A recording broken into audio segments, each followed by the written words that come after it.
I'm Brice Futch. And I'm Tony Melton. And this is The Way Forward.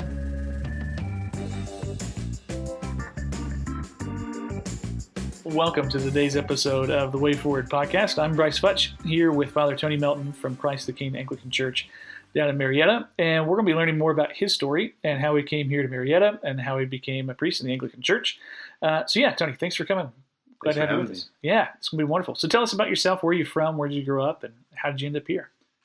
Well, I was born in Orange County, California. Lived there for 8 years of my life. Then my parents moved my sister and I to rural Missouri and grew up there. Consider that home, southwest Missouri, between Springfield and Joplin. Nice. Went to college there to be a pastor and at Southwest Baptist University. I met my wife first day of school, Vandy, and we were married after our second year. And, that's awesome. Yeah. So how many years is that total for you? I think we're on 14. Very nice. A fun journey. And we have 4 children: Samuel, Beckett, Rosemary, and Olive. Nice. And lived in Dallas for 11 years as a headmaster of a classical parochial school. Wonderful. And then came here to plant a church. So very nice. And then you're also a Dallas Theological Seminary grad as well, right? Yeah, that's right. Good old DTS. DTS, that's right. Yep, it was a great school for me. Not an Anglican school. Sure. So I had to learn a lot, through disagreements with things. But by and large, a great institution for me, and taught me how to read the Bible. That's awesome. So tell me about that transition for you from going to DTS to moving into the Anglican Church. How did that happen?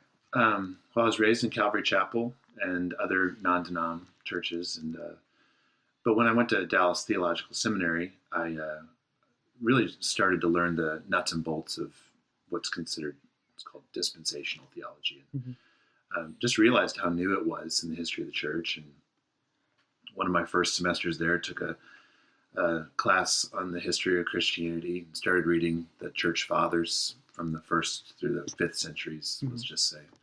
And it was really the first time where I'd ever engaged with them on any intentional basis. Sure.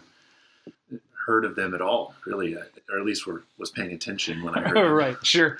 And the sense of dissonance between what the church was and how they worshipped and how they conceived of the way of Christ and the way that I was experiencing the church and the faith, that sense of dissonance continued to grow until I felt I had to find a historic church. And so, long story short, by God's grace, found the Anglican Church and found it to be a place of deep formation, and especially in prayer, and found my vocation for my life. Yeah. So that's awesome. Yeah. So for somebody who doesn't know, can you kind of explain the difference between Anglicanism and Catholicism, and what sets it apart? Yeah, people ask me what I am. I think my first answer is generally that I'm a Catholic Christian. I'm not ashamed of the term. I think that Anglicanism is Catholic, but it's not Roman Catholic. Sure. Which is a little C Catholic, right? Instead of big C Catholic, or is it the other way around? Or do you not make the distinction? I don't know that I make the distinction. In some ways, Roman Catholic is a bit of an oxymoron. Sure. Because Catholic means according to the whole in the Greek, and Roman is kind of a limiting term. Sure. So, Anglicanism is the tradition of the Church Catholic that really grew out of England, just like Roman Catholicism is the tradition of the Church Catholic that grew out of Rome. Yeah. So it has its own particular charisms and personality. Sure. It's highly influenced by the Celts, by the Saxons, and the Benedictines also had a really big influence. England was once called the Island of the Benedictines, and so it just has a different way or personality to it. But there's a lot of overlap between the Anglican Church and the Roman Church. Sure. I think probably the biggest difference would be in its polity. We just don't have a pope, right? And in that way, I think we're more patristic in that our bishops are over their dioceses, and they meet in council. It's very much more like the Orthodox Church in terms of its church structure. But we did also go through the Reformation. that's generally what the Anglican Church is known for. Asked all the time if, what we do with Henry VIII, and it's important to know that the Anglican tradition is older than that, much older. In fact, it at least in the 200s. Oh wow! The church has been in the British Isles, and with its own identity and personality. But we did go through the Reformation, and so it is influenced by the Lutheran, the German Reformation. Sure. So Puritans and those more influenced by Calvin have had their place in the formation of modern Anglicanism. Right. And so it's a place that really does catch or provide a home for those who would more harken back to an earlier time, and also those who would consider themselves Protestants. Sure. Many people in the Anglican Church consider it to be a Protestant thing. Right. It carries both terms. Right. So. Which I think is great. So I grew up in a Baptist church, and I went to a dispensational school as well, and worked for a dispensational school for a number of years, and I have a lot of respect for that as well. But I think I became very interested in Anglicanism, specifically through the Episcopal Church. I went to a very conservative Episcopal church in upstate New York for about a year and a half. Mm-hmm.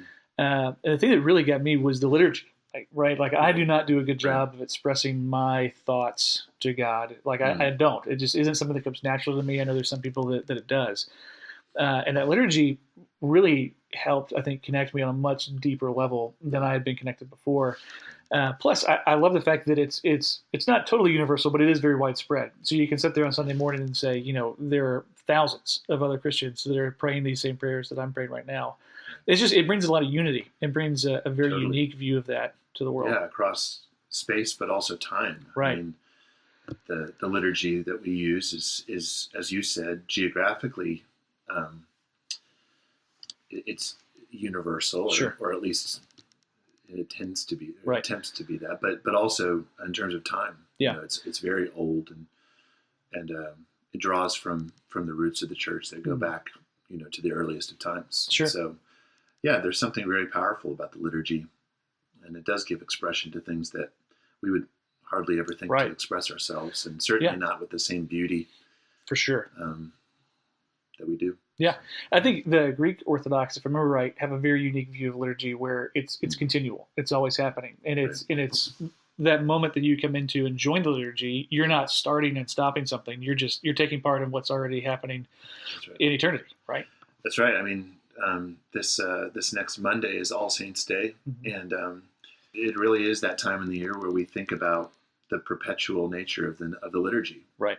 We say in the liturgy that with angels and archangels and with all the company of heaven, we laud and magnify thy name, and that worship is going on, as we see in Revelation, constantly. Right. We merely get to enter and then are sent out from it. It's the liturgy is something that's been deeply influential, informative for me, and it was also same as you. It was a thing that drew me to the church. Yeah. It was part of my journey. It's awesome. And the best part about being Anglican too is if you love Christmas, there's 12 days of Christmas. Like Christmas doesn't just stop on the 25th. You get the 24th and the 25th, and then you're there for 12 days. Christians know how to feast. It is wonderful. And fast. It's great. It's a great time. Yeah. That's awesome. So tell me about how you ended up in Marietta. What brought you from the Dallas area to here in Georgia? Well, I worked for 11 years in classical education and really loved that work. But I felt a call to work in church planting. Mm-hmm. We looked at some different opportunities, but in the end, my bishop, who at the time I was in the Mid-America Diocese of the Reformed Episcopal Church, Bishop Sutton, asked me to fly out to Atlanta and just see what the Lord did and see if he confirmed anything for me. We didn't know. We knew one. We had met one family here, Father Josh Grote and Suzanne and their family. But other than that, didn't have any real acquaintances or friends. We'd never been to Atlanta before. Yeah. But it's hard to explain, but we did feel the Lord's leading here. Yeah. And now, 2 years later, I can see why we felt that, because the Lord has been in it since we've arrived. We arrived in July 2019, and Vandy was pregnant with our fourth at the time and was bedridden from hyperemesis. And oh, man.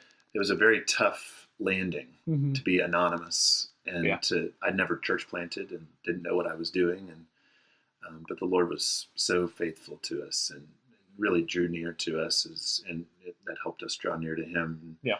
Long story short, the church just really kind of exploded, and COVID hit, and obviously COVID's not a good thing. Sure. It was for the church plant. Right. I think it really helped people to reassess their lives and to search for God. We started planting a church, and our first Sunday was the week after the pandemic hit. Oh, man. Yeah. Perfect time to plant a church. Yeah. Yeah, the Lord had a plan. Yeah, that's awesome. So that's why we got here. Yeah. And then y'all are connected with a classical school in Marietta as well. Is that right? Y'all share a campus with them? We do, yes. My children go there. I coach basketball there, the Stonehaven School. Okay. Yeah, they've been great friends to the church plant, and I think we've tried to be good friends to them as well. But there's a good partnership. Yeah. And I think that's actually how we got connected. Was I had some mutual friends in town who had graduated from Hillsdale College, and there's a number of teachers at Stonehaven that were Hillsdale grads that also go to your church, and so that was how we initially got connected. So that's pretty cool. That's great. Yeah, the Hillsdale crowd has been great. They also teach at the charter school network here in Atlanta. Okay. Atlanta Classical Academy and Northwest Classical in Kennesaw. Nice. I know. So they're kind of semi-connected. Yeah, there's a lot of class. We have 27 educators, many in classical. Most of them are in classical education. Some of them just in the Christian school movement. Yeah. At the church, and that's kind of been just like that's huge. Huge blessing. Yeah, that's great. Yeah, we never have to search for Sunday school teachers. That's awesome. Yeah. Very nice. Yeah. So tell me about, give me a little more info about you. What do you enjoy doing? Do you enjoy reading? At one time in my life, I liked to golf. Sure. I went to school on a golf scholarship, and that's pretty much what I did with my time. Since having children and planting churches and doing all that, I rarely have a chance to hit the links anymore. Sure. But I still do enjoy that. Very nice. Being in North Georgia, some of the most beautiful courses are in this area. For sure. And most of my time is spent with my children if I have free time. Yeah. It's been a pleasure getting to see them grow. I have a 10 and 8-year-old, 6-year-old, and a 1-year-old. And so I enjoyed taking them to the baseball fields and playing ghost ball or whatever the case may be. I like to read when I have time for that. It's a tough time in my life to ask about hobbies because you're about to step into this as well. Because you have a baby coming on April 7th. Yeah, very excited. So, your hobby time will be gone. Diminish. Yep, for sure. Yeah. What do you enjoy reading? Do you have a favorite book, favorite author? Anything that's piqued your interest recently? I've really enjoyed Dostoevsky in my life. For sure. The Brothers Caves has been something I've returned to time and again. Tolkien, of course. I mean, he's just, him and Lewis have been such a gift to humanity, and their ability to paint different worlds that have parallel meanings to ours. And I think probably the most enjoyable book I've ever read was the Space Trilogy for C.S. Lewis. For some reason, that time in my life, I just sunk my teeth. It was just such a fun read. Yeah, I've heard. I consider myself a big C.S. Lewis fan. Yeah, read a lot of his stuff, but I had never heard of the Space Trilogy. Yeah, and then it seems like within the last 6 months, I've met 7 or 8 people that have said this was one of the best series they've ever read. I'm going to add it to the list. And it's so imaginative. I really enjoyed that. Yeah. So awesome. I enjoy reading that. I'm trying to think if there's anything else that would be interesting. I'm just not a very interesting person right now in my time of life. Yeah. Yeah. That's good. We go through those seasons, and there's nothing wrong with that. Well, thanks so much for sharing your story and talking with us today. And we look forward to hosting these next few episodes together. It's going to be a lot of fun. Looking forward to it, Brice. Cool. It's great. Appreciate it. I'm Brice Futch. I'm Tony Melton. And you've been listening to The Way Forward.